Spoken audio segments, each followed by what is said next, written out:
Caroline is here with us, and I know earlier we've been talking all about the monarch butterfly. We have them in the screen behind us. They're beautiful, but Caroline, from your perspective, you know a lot about them and have been reading up on them. That's right. I mean, the monarch butterfly migration, it is a miracle. So if you were to hop on a plane and you were in Winnipeg and you were trying to get to Mexico, less than an 8-hour flight, Yeah. for the monarchs, this takes months. Wow. Keep in mind, the average lifespan of a typical monarch is only 2 to 6 weeks. So for a long time, there was a big mystery. If they only live 2 to 6 weeks, how are they going to go all the way to Mexico? How do they find where they're going? There has to be an internal clock. And there's actually several mechanisms to this. So when they come down to the south, they actually start to breed what's called the super generation monarch. These monarch butterflies, they're bigger than the typical monarchs that we would see in the springtime. They also live longer. They can live to about 8 months. So imagine if we could just breed people to live to be 400. That's basically what the monarchs are doing. And the super generation of monarchs, they have an important role because they do the entire 3,000-mile flight down across the United States. It's remarkable. And the thing is, they do this every year, tens of millions of butterflies. So there's a lot of questions here because remember, this is a new generation. So every single monarch that does this, it's been 4 or 5 generations since the last time. So the question is, how do they know where they're going? How do they know when to breed the super generation?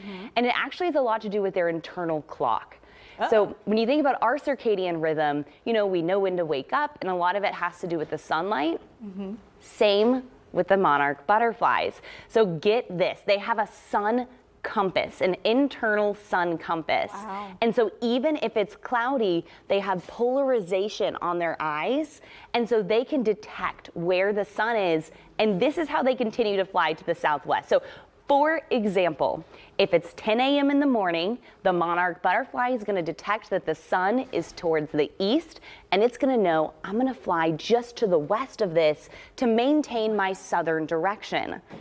At noon, it's going to be flying towards the sun.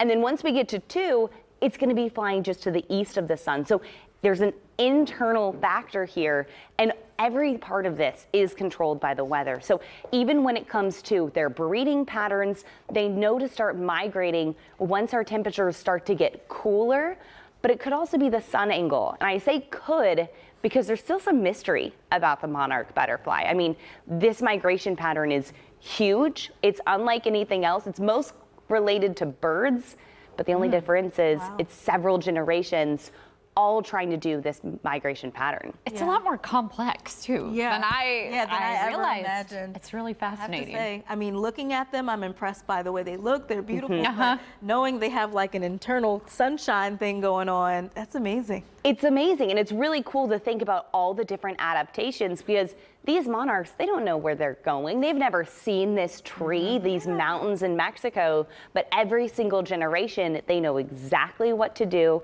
So when you see them passing by, know that that's likely a super generation monarch flying its way down to the south. Another big difference about the super generation, they only fly during the daytime. So that's why we think they use the sun. It also means that they kind of cluster up at night and they all snuggle together. I love it. That's awesome.